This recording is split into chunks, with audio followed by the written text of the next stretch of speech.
Hey everyone, welcome to the PTDU Playbook. This is the show where we teach physical therapists and occupational therapists how to build their own mobile Part B caseload.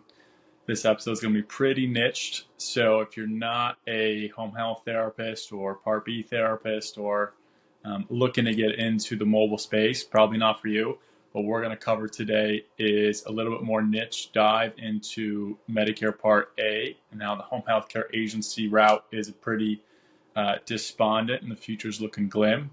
Two, we're going to talk about mobile Medicare Part B and the biggest benefits, differences from Medicare Part A to Part B when you go from working from a home health agency to working for yourself in mobile Medicare Part B. All right, so let's get into it. Those of you who have been in the home health space for the last 5 years know the big change that happened, and that was the shift to PDGM. So if you're a therapist prior to about 2019, 2020, right in the middle of there, home health or Medicare Part A agencies used to operate on the fee-for-service model. That was, they were incentivized to give the patient more visits because they got to bill every time the patient was seen by PT, OT, nurse.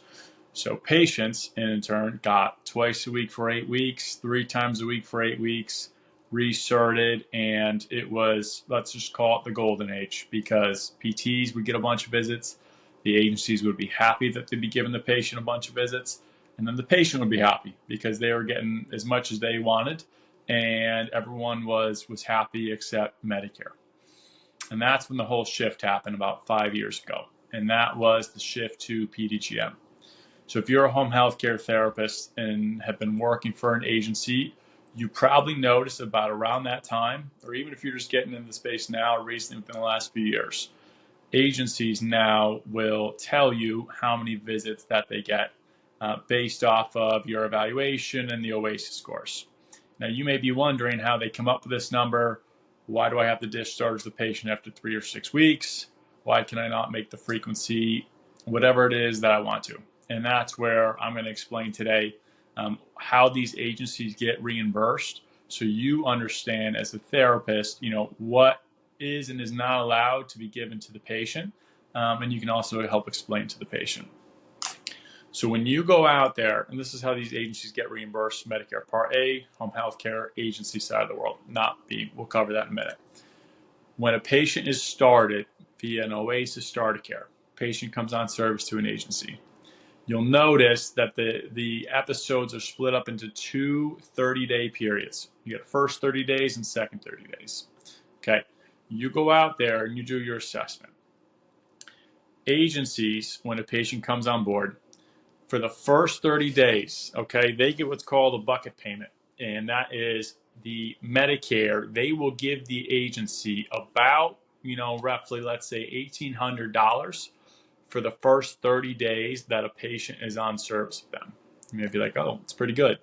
And what does that have to do with anything? Okay, so before, Medicare would just pay for however many times you went out there.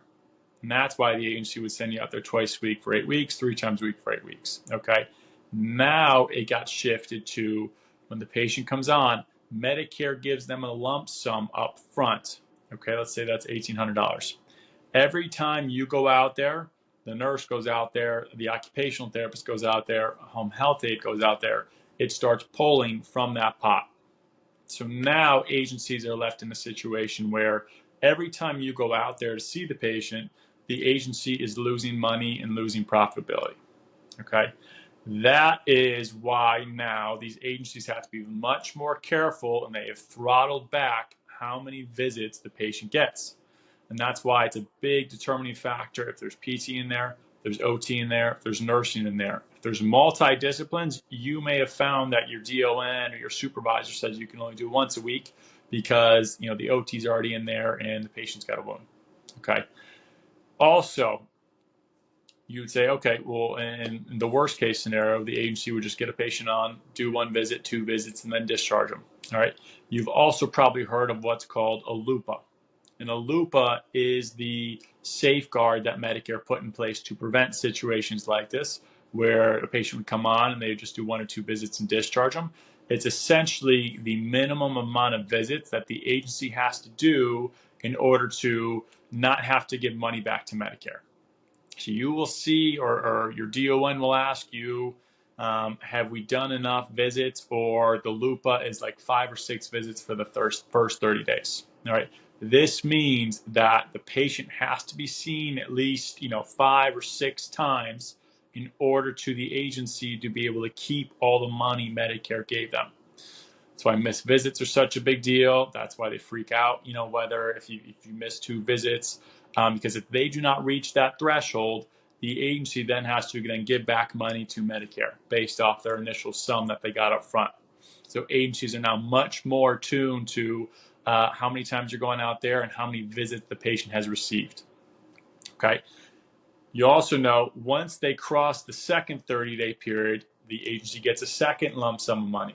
All right, and this is where most of the profitability is for the agency, and that is why you usually get the least amount of visits to give the patient in the second 30 days. Because the agencies have to put speech in or nursing in, PT in, OT in the first 30 days, and you'll notice some of them phase out, and they'll maybe do 2 or 3 weeks in the second 30 days because they don't want to give the patient a lot of visits in order to retain some of the money that they were given by Medicare. So you'll notice, 1, agencies are now incentivized to give the patients less visits.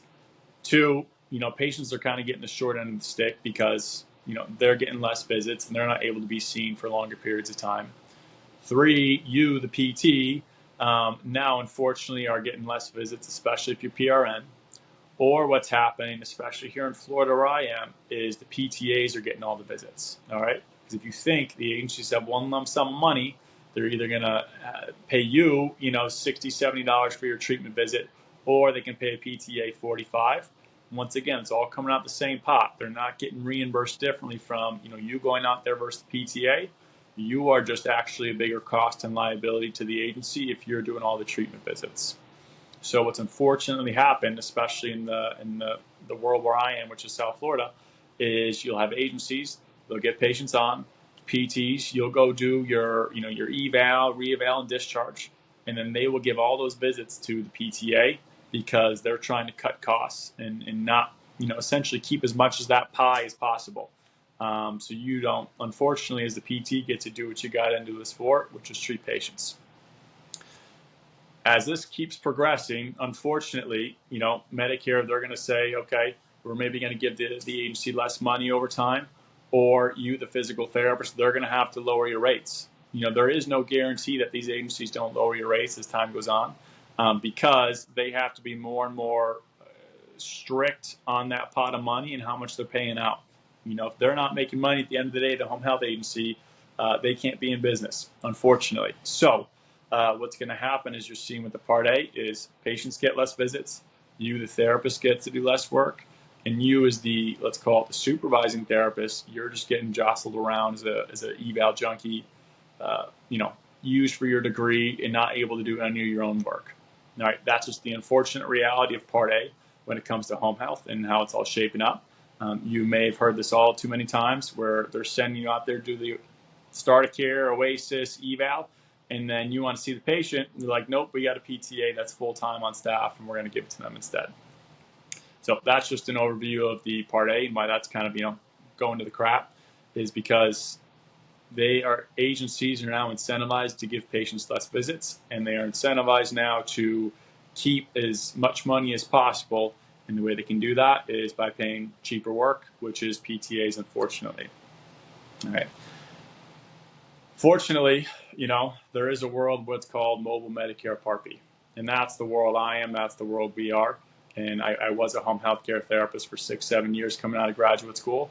I did come in at the start where it was fee-for-service. Then quickly I learned it changed. And then, I was only be able to see the patient. I worked for an agency that only let us do twice a week for 3 weeks, and then we had to kick them out. Or be twice a week for 2 weeks, once a week for 4 weeks. So depending on where you are, you may be doing frequencies like that. Or, if the agency, let's call it, maybe they're a little bit more generous, they're giving the patient twice a week for six weeks or so. Kind of depends on where you are. So what I got into, this is where I am now, is Mobile Medicare Part B. Medicare Part B, some of you may know, may not know, is outpatient therapy services. That is, typically what you see in a clinic, sometimes at a living facility in a room there. But what also can be done is in the homes of patients. Medicare Part B is still the fee-for-service model, which is why we're going to get into this. It's the better option for you trying to build freedom, security, independence as time goes on here, and the flexibility side. All right, when it comes to just your role and your ability to see patients in the home, just like you maybe were with Medicare Part A, is it comes with a lot more flexibility, freedom, and autonomy. These patients with their Medicare Part B, they get about, what's roughly equated to 28 visits worth of, a dollar amount per year. So when you're seeing patients under Medicare Part B, one, you get to make the frequencies, whatever it is that you want, keeping their cap in mind, which is around that 28 visits. Two, missed visits aren't all hands on deck like they are with Part A, because missed visits aren't getting billed and aren't counted against the patient. Okay. Three, there are no OASIS. There's not, starter cares, recertifications, OASIS discharges where you have to do miles of paperwork. And then three, what's super nice is that you get to spend as much time as you want with the patient. If you're there longer, you get to bill longer and get paid more. So you kind of have full control and autonomy over these frequencies, these caseloads. And you're with your patient, so you get to determine the dictate what you're doing there. You can follow your patients all the way through. That's the hugest thing why I went from A to B was when I moved to Florida years back, I wasn't able to treat any of my own patients under Part A. It all got shipped to the PTA, and that's where I transitioned over to building my Part B caseload, building PTDU, which we have now, because I wanted to be in full control over my work and my visits, and not be told, hey, you got to give this patient up, you got to give it to the PTA. You can only do 3 weeks worth of visits with the patient, and then you're bitter, you feel like a mercenary, and then you have no relationships. And that's where Medicare Part B kind of got me reinvigorated to be a PT again, which was being able to do everything that I want with the patient, not have to be on a time frame with them, not have to worry about getting out there within 24 to 48 hours when a referral comes in. All these things allow you to have that freedom and flexibility that you're looking for when it comes to Medicare Part B and being a mobile outpatient therapist. What's sad is, and this is kind of the lens of physical therapy and when it comes to maybe just an insurance-based model with most companies and agencies, is as Medicare, they maybe will ding home health agencies, have to give money back, maybe lower the reimbursement rates, marketing costs go up. So unfortunately, as a physical therapist, if you are not in control of your patients, of the workload that you're bringing in, and you're relying on PRN for 3 different agencies, there is no guarantee, 1, that your rates don't go down, 2, that you're ever able to treat patients again because they're going to use all PTAs, and 3, you're getting paid almost maybe minimum wage to do what you do. There's no guarantees or safeguards against that as years go on here. The only way you can start doing that is by working toward building your mobile Part B caseload, because that's the only way if you're in control of those patients coming in and you're going out there and building the relationships with doctors, with ALFs, ILFs, the networks in your community. That is the true way to be able to have full control over your autonomy and your work.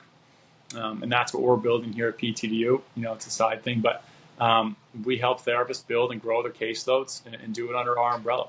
And that's what we work with is therapists who may be burnt out from doing Part A, who don't want to keep going down the grind of doing OASISs, evals, revals, discharges, have to panic if they're on vacation for a week because the agency needs you to cover some visits. That's none of it. Of what you're able to do, and we want to help a therapist build and start to gain autonomy, get your control back, because in 5 years, especially here in Florida, it's going to be a very grim place for PTs to work, and you're going to notice PTs are making close to minimum wage just with the driving around, lowering of visit rates, and the less and less amount of visits agencies are going to be able to provide to patients, which is just a sad truth of things. So in short, home health Part A, it's not a safe future going forward. especially if you're working PRN for a few other spots. What you need to do is start building your Part B caseload, start working toward that, and that's what this series is all going to be about, is how to build your caseload. You're going to meet other therapists who work with us. You're going to meet our head of marketing. We're going to teach you how to start building caseloads, tips, tricks to go out there and start getting your first couple referrals, how to keep those leads going and keep generating business for yourself, so you can be autonomous and you can start being in control of everything that's going on. So you have to take control if you're a therapist and start building today. Otherwise, like I said, it's going to be a very grim place in 3 to 5 years with the state and how therapy's going when it comes to insurance. But there is hope. Mobile Medicare Part B is your route, and that's what we're going to here to help you.